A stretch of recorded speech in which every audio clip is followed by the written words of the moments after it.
Hello everyone, and welcome to another video. It is Wednesday, August 15th, 2018, and it is a rainy, dark night, and what a perfect time to be talking about the Necronomicon. Before we begin into that, I want to say thank you to all those who have contributed to my GoFundMe campaign. Thank you very much, and I truly appreciate it. If you want to help donate, the link is in the description. Or if you can't donate, which I understand, I truly do, you can still help me by sharing my page and sharing it with people that you know would possibly help. That's always appreciated too. Or if you want to donate but you're not sure because you might get scammed, well, PM me on Facebook, or if you have Instagram, PM me on Instagram, and I will happily show you the Indianapolis Marion County Auditor's paper, legal document. I'll show you the one addressed to my grandparents and one addressed to me. I'd rather show you in private message because there's a certain enemy on YouTube that I don't want her getting my address because I don't want to deal with her branded crazy. So I'd rather keep it private if you don't mind. But I will happily show you the paperwork if you want. Give what you can. Don't overexert yourself like I do sometimes. When I help people, I give too much and I end up hurting myself. Give what you can. Every little bit helps. Whether it's $1 to $100, it all helps. And again, I want to say thank you very much. Now for the video. This video is kind of loosely inspired by my other brother in arms, Magickology. He released a video on Tuesday, I believe, called Double Circle Casting in the Necronomicon, which is basically why and how you should cast a double circle when working with the Necronomicon, which is basically, it is a barrier to protect you from outside entities that may want to harm you or distract you and whatever when you are doing your Necronomicon rituals.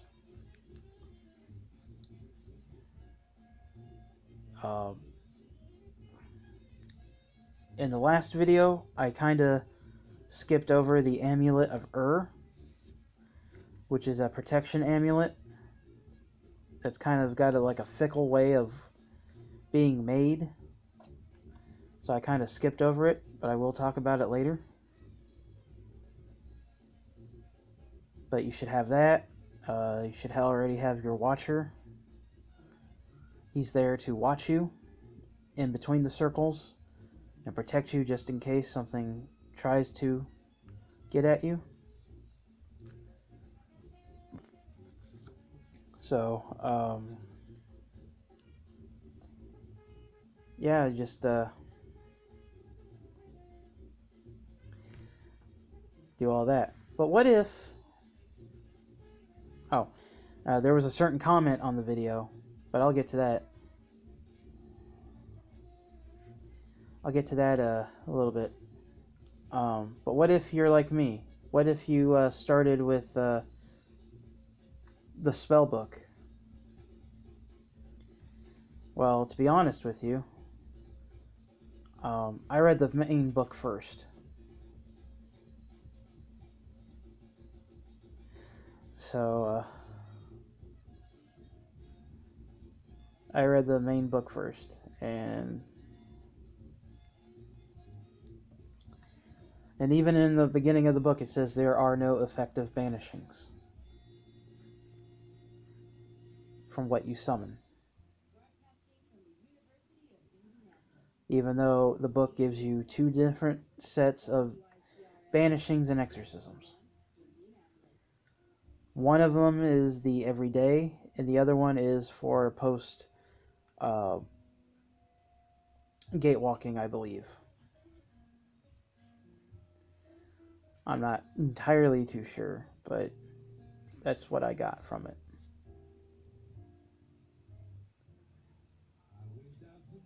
And so you got all that, just in case, which you should have handy. But like I said, what if you just picked up the spell book? Well, sorry to say, and this includes me too, up to a certain point, we did a boo-boo.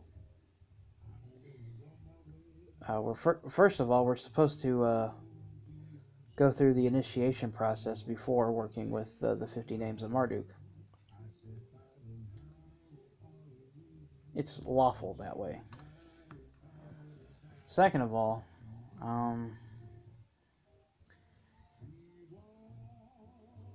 usually a lot of people that work with the 50 names are just doing it to see if it's real.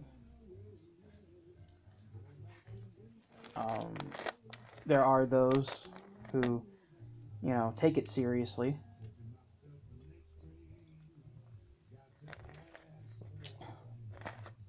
And all that. But sadly, a lot of people that pick up the spell book are just seeing if it works or not. And then when nothing happens, they're like, yeah, the hell with this. But what they don't realize, and this goes back to the double circle casting,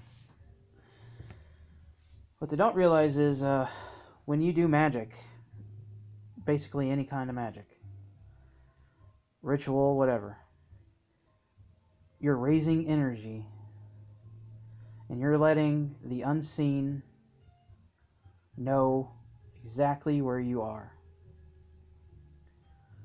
I am a big believer in the supernatural, unexplainable, paranormal, take your pick. I believe them to be flesh and bone, just like you and I. So, and I believe that they are running around, like right now at 11:05 p.m. They're running around in the dark, looking for energy to feed upon, or fear, or any kind of powerful emotions that they can feed on. Anger and sadness are the top emotions that most feed on. The commenter said he thought the double circle was a reassurance to protect you from demons of the Necronomicon and spirits and all that from the the Sumerian pantheon. And they do get physical and can hurt you as well as hurting other people that you are around. My brother went on to say that they're not directly from the book, because the way the guy worded it, he made it sound like they are from the book.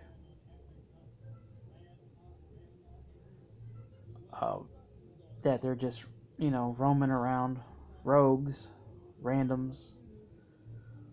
Basically, you're standing in the dark and you light a match, or turn on a flashlight or something. You're basically letting anything in the area know where you are. Like a moth to a flame.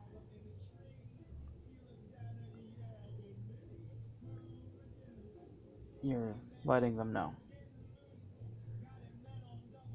And I believe he said that in the video too, so. Which is true. It's very true. It's also like working with your third eye. If you open your third eye, you not only get to see them, they get to see you. Because it's like a beacon. So. And then, like, I'll say I agree with him. And then at the same time, I will say I don't. Yes, the feeding of the fear and raising of the magical energy will draw them. Yes, I will agree with that. I will disagree on it being from the book itself. And I would like to say with that, through my own personal experiences, through my own personal hell, which a lot of you know, but to abridge everything for those who don't, basically in 2011 of April, I performed a ritual that completely backfired and just fell apart, and I accidentally summoned something, and that something showed itself on Friday the 13th, May 2011. It was a shadowy, lanky entity with a human face, human skin color. Just like if I took my glasses off and you were standing quite a few ways, I can see, you know, you got facial features, but I can't make them out. Like you'd just be a blurry thing. And this creature would be the shadow spider demon that has plagued my life for 7 years now. And he is my biggest link to him being from the book itself. Even though he's not in the book, but he is a demon from it. Because,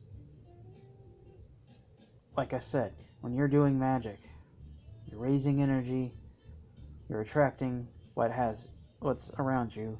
Plus, when you open, especially during ritual, you're opening a doorway from the other side and letting stuff come in.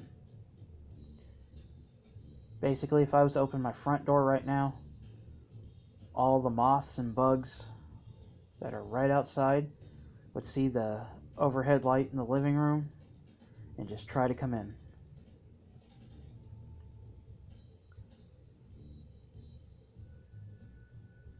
And that's basically how to sum it up. But what does this mean about him being from the book? Well, okay. Now this is where it's going to start to get into, like, I don't know. But again, this is through my own experiences, my own personal belief. Everything that I've witnessed, everything that I've been through.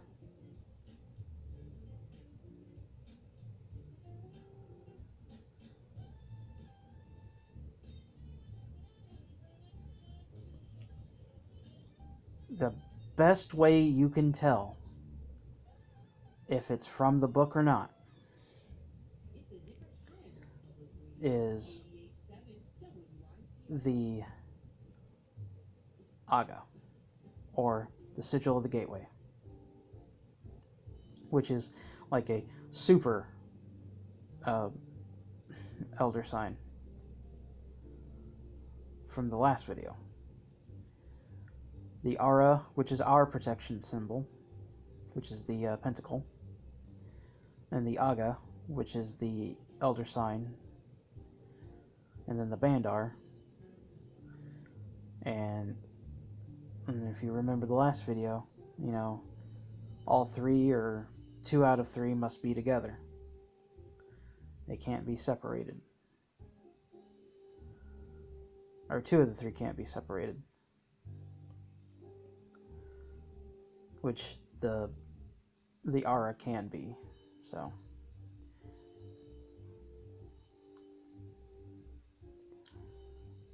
if the creature encounters any of these sigils and symbols and reacts to it, then yeah, there you go. Because it will only be specific to them. Like I said, if we go to my time at Step Cemetery with the Hellhounds, or any other entity or infernal demon, no. It'll be like, what the fuck? So, I will put my demon playlist, which has my classifications, my demon classifications, in the playlist. So I'll put it around here somewhere, or I'll just put the classification videos there. So yeah. But basically, yeah, if it reacts to it, then yeah. If it doesn't, no. And like I said, there are no effective banishings, so you could try the banishings and exorcisms in the book itself, but depending on the entity, it might not be effective, especially with the spider demon. We've damn near tried everything, and he just won't die. Because when I performed that ritual in 2011, I hesitated because I was fearful, because I was still being a Christian person, and he came through the mirror and he took everything of my mirror opposite. If you remember my mirror opposite thing, whatever you are here, you're the complete opposite over there.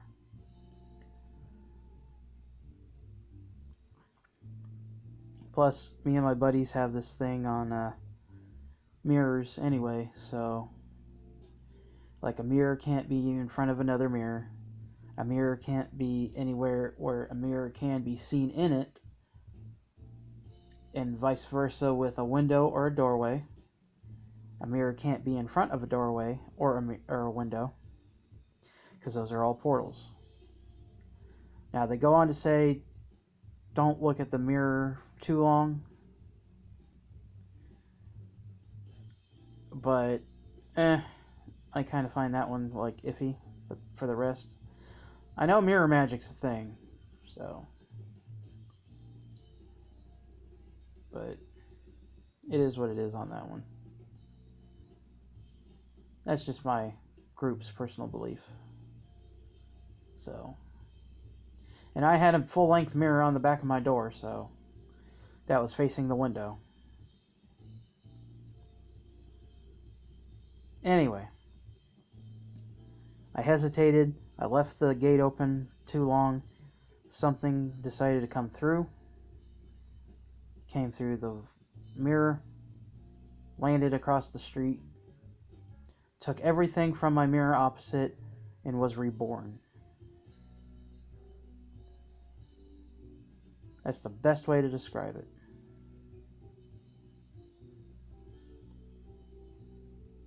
And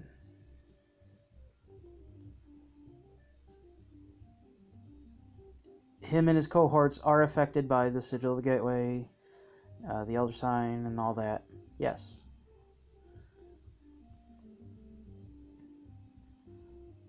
And like I said, this is where I get into personal experience and stuff, which I've littered in my demon playlist all about him. So I'm trying to think anything else I want to say.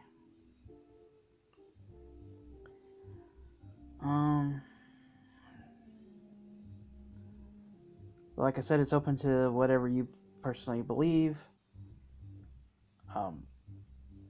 When it comes to the gods and abominations, like Pazuzu and them, well,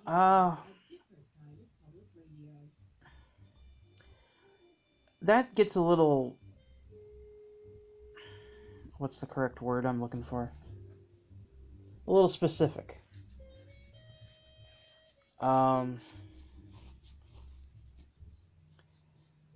Basically, when you got demons or daemons of the high tier that, you know, that are godly and all them, like the Goetic daemons, you know, they were gods at one time, but they were demonized by the Christian church and all that. You got your 1%, which would be the daemons, the godly ones, and then you got your 99%, which is your demons. Now, this goes into personal beliefs, which have caused wars with some people I've seen, but in my own personal opinion, daemon and demon, even though it is the same linguistics. Is that the right word? Linguistic? Words. Words. But I do believe that there's a variation between the two. Like my guardian, he is a interdimensional demon.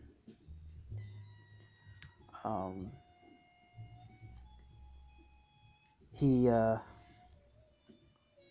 is of the 99%. My spider demon, well, he's trying to be of the 1%, but he's really a 99%. Like, the information I found out on him makes him and his race 99%ers.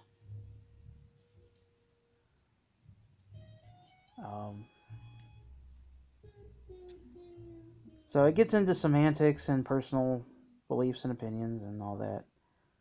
But I'm going to end this video before I start rambling on and making myself look even more stupid than I already am. But like I said, this video is on personal belief and all that. But bottom line, be careful when you are doing magic out of the Necronomicon. The spell book anyway, if you're just doing that.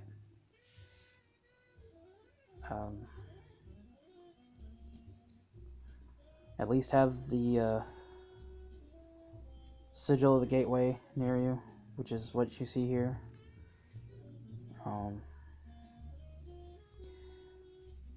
Yeah, try to keep things in the lawful order, but yes, if you do work with the 50 names without doing anything proper, be careful.